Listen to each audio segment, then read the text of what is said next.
Hello and welcome back to another episode of the Fairway Finders. My name's Harrison, his name's Tom. I'm Tom. And today we're going to be giving you 5 reasons why you could be slicing the golf ball. Yes. Yeah? So, what have we got in store, T? Crikey, you've hit me on the spot there. That's because I forgot as well. So, we've got face open to the path, we've got a weak grip, we've got body alignment, we've got release, and we have strike. We do indeed. Indeed. So, it's like an anti-strike checklist that you guys can go through when you're on the range, have a look at all the things and stop slicing it. Should we get into it? Absolutely. Bosh. Right, okay, so the number one reason why everyone slices driver is because the face is wide open at impact. Now, what a lot of people do when they're swinging driver, the club path is going from out to in, so in that direction. But the main reason of why you slice the driver is because the club face is wide open relative to that path. Now, if we get in a situation like this, where the club path is going to the left, but the club face is pointing to the right, that's going to add a hell of a lot of side spin, and you're going to get that big old slicing number there. So, let's see it for me, H. Give a little bit of an example for me there, mate. We're going to swing it left, but number one thing, most important thing, club face is going to be wide open. Big slicey one. Okay, good. Ball starts right, ball starts high. Big old slicing number like that. Right, now, even that's a really good example there. So if we look at the numbers here, club path is 0.0, so H couldn't have swung that more towards target if he tried, and I bet you, trust me, he tried. Now, most important number here is this number, 7.3. That's the face angle. That's the club face being wide open to the path. So his club face then was pointing 7 degrees out to the right, causes a big side spin, taking that ball high and to the right. Number one reason why a lot of people slice driver. Quick fix, really simple. Your club face is wide open at target. We're not going to do that. We're going to turn that club face in really, really quickly. So if you set up for me there, mate, point that club face out to the right. That's what you're doing. You're pointing that club face out to the right. When that club face is open, you're hitting a big slicing number. We're going to turn that toe of the golf club in. Good, perfect here. And as we're coming down into impact, we're going to feel as if the toe delivers itself to the ball first. Whatever you do, don't mess up. There we go. There you go. Perfect. Bosh. Right, okay, so reason number 2 why you could be slicing the golf ball is because of your grip, okay? Most people that me and Tom coach who slice the golf ball tend to have a very weak grip. What that means is that Tom's left hand on the golf club is too far over this way towards the target, and then the right hand sits on top of that. What that does, as soon as Tom takes that club away, it's going to be really, really open in the backswing, and it's going to be really, really difficult to then close on the way through, leaving that face wide open to the club path, a bit like that. Leaving that face wide open to the club path, meaning that ball's going to start right, go right, and it's on the road at St Andrews, isn't it? You're going to give us a little demonstration then, T? Go on then, I don't need a weak grip for this one, but left hand really on the left hand side of the club, right hand on top, that just feels absolutely awful. It looks awful. Oh, he's topped it. There you go. Right, don't have a weak grip.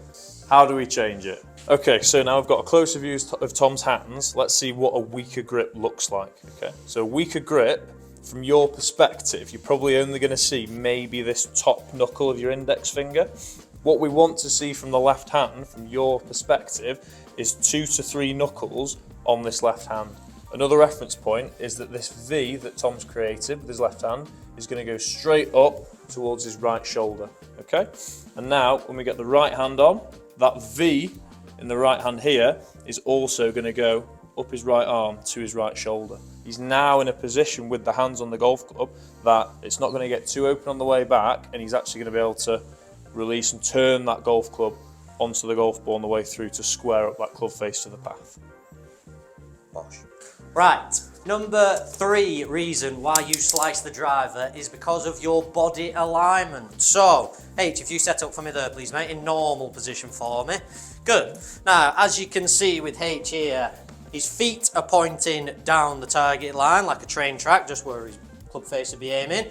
But his knees, his hips and his shoulders are also pointing down the same line. Now, what a lot of people do is they're pointing down the line with the feet, but they completely forget about their body alignment. Now, the reason why they do this, the ball position's further forward, so some people feel as if they have to throw that right shoulder out there. It's not always the case, because H, if you open your shoulders up for me, mate, so you're in the wrong body alignment position, good.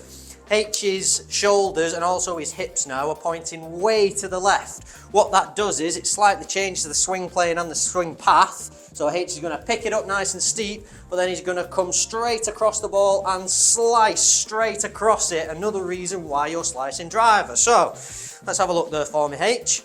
Your normal feet, but what everybody does is they open up that shoulder, that left shoulder goes a little bit further back. Now you're just going to slice across him for me. Bosh, just like that one. Feels awful. That's awful, isn't it? Trackman didn't work. Bosh. That's how bad it was. Doesn't matter. As soon as someone gets those shoulders going left of target, your shoulders pretty much determine where that club path goes, where that club swings. You're going to slice straight across it. A lot of people know not to just hang on to the club face. They're going to keep that club face open. You're going to make that big slicing number. You are. Right, number 3, bosh. Okay, so reason number 4 why you might be slicing the golf ball is your release. So obviously we already know that a slice occurs when the club face is open to the path. Yes. Yeah? So what happens is, what we see is a lot of people hold onto that golf club on the way through, trying to steer the club onto target. But what you're really doing there is just limiting the club naturally closing through impact, which is what we want to see. Yep. So we've got a drill for you. Tom, put your driver down. Right, so what I want you to do with this drill, grab a head cover. Putter head covers normally work pretty well, like that little half moon one. And you're going to feel as though you're throwing the head cover like a frisbee. And the finished position that we want you to get into is you want the back of your lead hand facing the floor after you've thrown it, okay? Chuck it at me, not too hard. Opportunity this, isn't it? Right, so that one. That's it, perfect. Perfect, you see your lead hand there, all the way around. Yeah, let's get one from face on as well. Right, this position here, back. Perfect. So you've now been able to release that left arm. If you put a club in that hand, you're going to be turning that golf club over. So that's it. Grab your driver. Exactly that. Okay, so have a little rehearsal first. Feel like you're throwing that frisbee on the way through. There you go. And you can see now Tom's club face is closed. What we tend to see is that face stays open all the way through the shot. But what we want it to do is actually start closing through the golf shot. Square that face up to the path. Definitely. So you're not hitting that slice. Right, come on, see. See a nice straight one. Oof, crikey, here we go. Bit bottomy. And left. It's up the left. It's not a slice though. It won't be in a slice, that You've one. closed the club face. Well, that's all we're after, isn't it? Yeah? Yes. So throw the frisbee. You're going to close that club face. Yes. Get rid of the slice. Exactly that. On to 5. Posh. Right, last but not least, reason number 5 why you slice the driver, and one probably none of you have really heard about before, is strike. More specifically, heel strikes. Now, without getting so PGA boring, sorry PGA, when you heel strike a driver, it's something what's called gear effect. That actually puts cut spin onto the golf ball. Now, you can even hit a draw shape path and face, hit it out the heel, and it actually cuts. So it's really important that we get this strike a little bit more towards the centre. Now, this is how bloody hard golf is, by the way. Look at this for a shot here. H has just hit this. His path is 0.2 to the left, and his club face is 2.2 to the right. So there's only 2.4 degrees difference between the two. Now, if you can just about see that on the screen, H is hit an absolutely massive slice, which should never be the case with those numbers, but if you pay close attention to the strike, it's 10 millimeters out the heel. 1 centimetre. 1 centimetre out the heel. Now, that isn't going to be the same for everyone, because H has got a ridiculous amount of speed. If he hits it offline, trust me, it really does go offline. For normal people like you and me, it isn't going to go offline as much of this, but it still does through a heel strike. So, this is a pressure one. Let's see if H can actually hit the centre of the club face. Bearing in mind, he has to go 10 millimetres more towards the centre. So, it's only a centimetre, isn't it? Come on then. You're probably going to have to try and toe this, aren't you? Yeah, I'm going to try and toe it. Ooh, it sounded good. Maybe a touch Healy, was it? Oh, all right. no, right. Only 4 mil off the centre, which is good. So, actually very similar numbers to before, a degree less than what it was, but as you can see just about on screen, nowhere near as much as the slice. Technically that's still a slice, but out in the real world we'd call that a strong fade. H slices it anyway.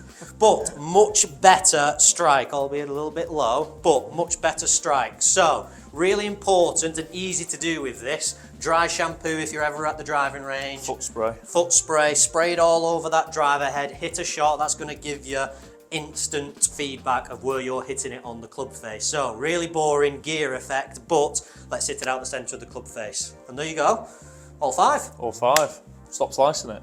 Bosh. Right, so there you have it. There's the 5 main reasons why you might be slicing driver. Now, that is still quite an overview of how you might be slicing driver. There is other ways of which you can slice driver, but for us, they're the 5 main reasons which you probably are. Get down to your local driving range, give this a go and see your local pro, or even better, go onto the Skillest app, where me and Harrison are both on. If you can't get down to Golf Bays or Congleton Golf Club, you can have an online golf lesson with ourselves. We're nice and cheap, we're nice and cheerful. We are. Best coaches in the world. Obviously.